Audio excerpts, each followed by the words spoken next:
The mission to the moon began as a sentence in a speech to Congress. On May 25, 1961, President John F. Kennedy stood before a joint session and announced that the United States should commit itself, before the end of the decade, to landing a man on the moon and returning him safely to the Earth. The room applauded. Most of the engineers who would actually have to do this had no idea how it would be done. None of the technology existed yet. No Apollo spacecraft had been designed. The Saturn V rocket, the only machine that would ever carry humans out of Earth orbit, was still on paper. Guidance computers capable of taking a vehicle to the moon and back were beyond the reach of most facilities on the planet. Kennedy was making a promise that did not yet have a way to be kept. He repeated the commitment in public 16 months later, on the 12th of September, 1962, at Rice University in Houston, in front of 40,000 people. The line from that speech is the one most people remember. We choose to go to the moon in this decade and do the other things, not because they are easy, but because they are hard. It was not a poetic flourish. It was an acknowledgement that the country had committed itself to something nobody knew how to do. Kennedy did not live to see whether his commitment was kept. On the 22nd of November, 1963, he was killed in Dallas. The promise outlived him. 3 other men died for it before the moon was reached. On the 27th of January, 1967, Apollo 1 caught fire during a launch rehearsal at Cape Kennedy. Within less than 30 seconds, 3 astronauts were dead inside the capsule: Gus Grissom, Ed White, and Roger Chaffee. The program nearly ended that day. It did not, because the deadline did not move. By the spring of 1969, the decade was running out, and the men who would fly to the moon that summer were already in final training. By the summer of 1969, the United States had spent the equivalent of roughly $250 billion of today's dollars, employed about 400,000 people across the program at its peak, and built a rocket the height of a 36-story building. None of it would matter unless 3 men climbed into a spacecraft that summer and lifted off. The race to the moon had 2 sides, and one of them had already ended. On the 3rd of July, 1969, 13 days before Apollo 11 would lift off from Florida, a Soviet rocket called the N-1 stood on a launch pad at the Baikonur Cosmodrome in Kazakhstan. It was the Soviet equivalent of the Saturn V, the machine that was supposed to send a Soviet cosmonaut to the moon before the Americans got there. Its first stage carried 30 engines, where the American Saturn V used 5. The countdown ran to 0. The N-1 lifted off the pad, rose for a few seconds, hesitated, and then began to fall back. What happened next was one of the largest non-nuclear explosions in human history. The fully fueled rocket fell onto its own launch facility and detonated with a force estimated at around 7 kilotons of TNT. Launch Complex 110 East was destroyed. Rebuilding the pad would take roughly 18 months. American reconnaissance satellites passing over the area photographed the destruction within hours. The intelligence community in the United States knew what had happened. The public did not. The Soviet government did not acknowledge that the N-1 program existed for another 20 years. Their official position, maintained throughout the 1970s and 80s, was that the Soviet Union had never been in a serious race to land cosmonauts on the moon, and that the entire effort had been an American obsession. The chief designer who had built the Soviet space program, Sergei Korolev, had died 3 years before Apollo 11 launched, leaving the program under Vasily Mishin. In total, the N-1 was tested 4 times between 1969 and 1972, and every one of those launches failed. Cancellation came officially in 1974. The first public admission that the program had ever existed came in 1989, when the Soviet Union itself was beginning to come apart. A cosmonaut named Alexei Leonov, who in 1965 had become the first human ever to walk in space, had been training to be the first man on the moon for the Soviet side. He never came close. The rocket that was supposed to take him there was gone, in fire, on a pad in the Kazakh desert, 13 days before the Americans launched. The 3 men inside the Apollo 11 spacecraft were not told any of this. It was classified intelligence. No evidence exists in the surviving records or in any of their memoirs that they knew during the flight that the competitor they believed they were racing had already failed. Whether knowing would have changed anything is a separate question. The answer is almost certainly no. The mission was already in motion. The deadline was Kennedy's, and the men flying it had spent years preparing. They would have gone anyway. 2 days before the men in the spacecraft were due to land on the moon, a speechwriter in Washington sat down to write what the President of the United States would say if they did not come back. On the 18th of July, 1969, William Saphir was working in the West Wing of the Nixon White House. Saphir, 39 years old and later to become a New York Times columnist, was the speechwriter assigned to draft what Nixon would say around the lunar landing. The standard speech, the one for if the landing succeeded, had already been written and approved. The other one, the one that nobody outside a small circle knew existed, was written that afternoon. He addressed the memo to H.R. Haldeman, Nixon's chief of staff. The subject line read, "In event of moon disaster." What followed, in 2 paragraphs of plain language, was the speech Nixon would deliver if the 2 men on the moon could not come back. The protocol was laid out in the memo itself. Before addressing the nation, the president would phone the widows-to-be. A clergyman would commend the souls of the astronauts to the deepest of the deep, the same words used in a Navy burial at sea. NASA would end its communications with the lunar module. The astronauts would die in silence. The speech itself opened with a line that has been quoted often since the memo was declassified. Fate has ordained that the men who went to the moon to explore in peace will stay on the moon to rest in peace.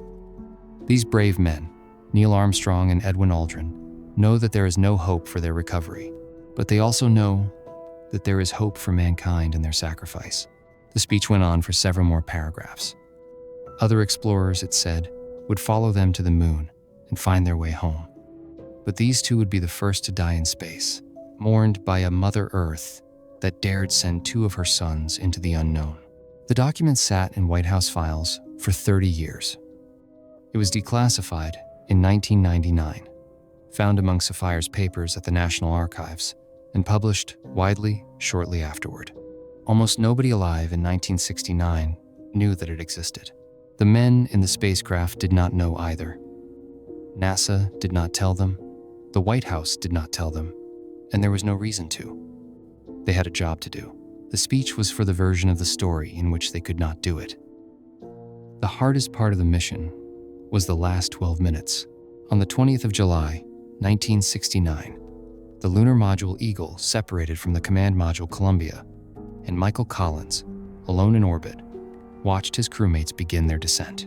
From the moment Eagle's engine fired for powered descent, the men inside had roughly 12 minutes to land or to abort. The descent was supposed to be automatic. The computer would fly the lander down using a pre-programmed trajectory, and Armstrong, in command, would intervene only if something went wrong. Something went wrong, almost immediately. A few minutes into the descent, an alarm code appeared on the lander's display. The code was 1202. Neither Armstrong nor Aldrin recognized it. They asked Houston. In mission control, the call went to a 26-year-old guidance officer named Steve Bales. Bales had seconds to decide whether the alarm meant the computer was failing, in which case the mission had to be aborted and the lander had to climb back to Collins in orbit, or whether the alarm could be safely ignored.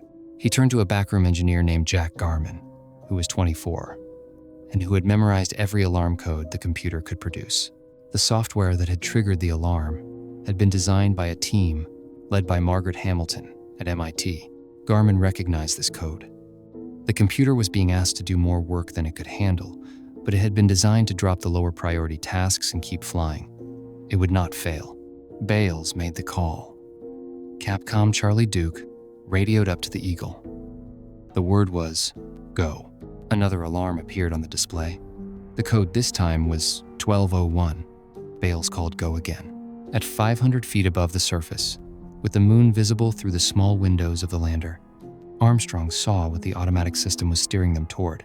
It was a crater roughly the size of a football field, surrounded by boulders the size of cars. The landing zone the computer had chosen was unlandable. Armstrong took the controls by hand. He flew the Eagle past the crater, looking for flat ground. The lander was now consuming fuel at a rate that had not been planned for. In Houston, the fuel monitor watched the numbers fall, and Charlie Duke began calling the time remaining. The first call was 60 seconds. That was the warning. 60 seconds of fuel left before the abort decision. The next call was 30 seconds until the lander would have to climb back to Collins in orbit, and the landing would not happen at all. The next call out did not come. Tranquility Base here. The Eagle has landed. Roger, Tranquility. We copy you on the ground. You got a bunch of guys about to turn blue. We're We're going to be busy for a minute.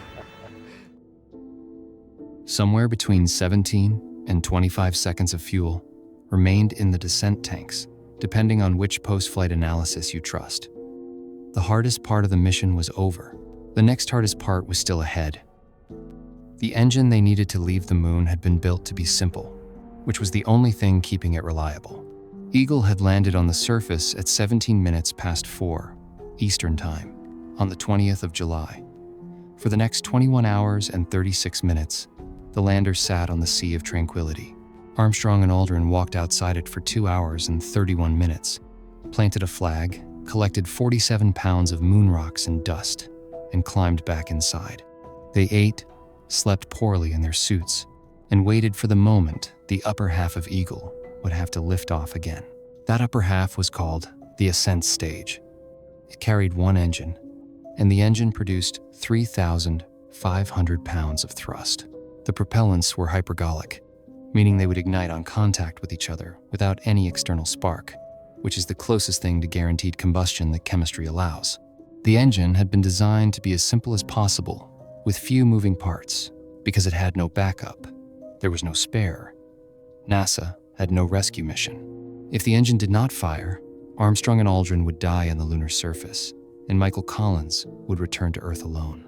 The burn was scheduled to last roughly 7 minutes, just long enough to put the lander into lunar orbit. At 1:54 in the afternoon, Eastern Time, on the 21st of July, the engine fired. It worked exactly as designed. Eagle's ascent stage rose from the Sea of Tranquility, leaving the descent stage behind on the surface as a platform. The burn held for the full duration. The lander reached orbit, rendezvoused with Columbia, and the three men were back together for the first time in roughly a day. They began the trip home that same evening. On the 24th of July, the Apollo 11 command module splashed down in the Pacific Ocean, roughly 900 miles southwest of Honolulu. All three of them came out alive. The contingency speech in Washington was filed away. Almost nobody knew it had ever been written. The Apollo 11 mission ended hours after the splashdown, when Armstrong, Aldrin, and Collins stepped out of a recovery helicopter onto the deck of the USS Hornet, walked into a sealed quarantine van, and into the rest of their lives.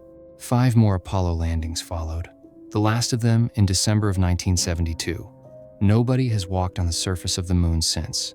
The descent stage of Eagle is still there, on the Sea of Tranquility, where Armstrong and Aldrin left it as a platform when the ascent engine fired. Neil Armstrong, the first man on the moon, died in August of 2012 at the age of 82. Michael Collins, who orbited above while the others walked, died in April of 2021 at the age of 90. Buzz Aldrin, the second man on the moon, is still alive. The Soviet government did not acknowledge the existence of the N-1 program until 1989. The Sapphire Memo was declassified 10 years later, in 1999. Both of them entered the public record long after the people most affected by them had moved on. What remains, after the names and the dates and the years, is the shape of the thing. Kennedy made a promise in 1961 that he could not have known would be kept. The country he led spent the rest of the decade building the machinery to keep it. A competitor on the other side of the world built almost the same machinery and watched it burn before either could finish the race. A speechwriter in Washington wrote out the version of the story in which it did not work, and 3 men climbed into a spacecraft, lifted off, landed on the moon with seconds of fuel to spare, fired an engine that had no backup, and came home, while almost nobody alive knew the full weight of what had been arranged, in case they did not. That last part is the part that is easy to miss. Apollo 11 is remembered as a triumph because it succeeded. The other version, the one where it did not, was already written down, already filed, already prepared. The men in the spacecraft did the thing the speech assumed they could not. They went anyway. The speech was filed. The race had already ended. And the moon, which had been there for 4.5 billion years before anyone reached it, still carries the footprints of the two men who walked across a small gray field on the 21st of July, 1969.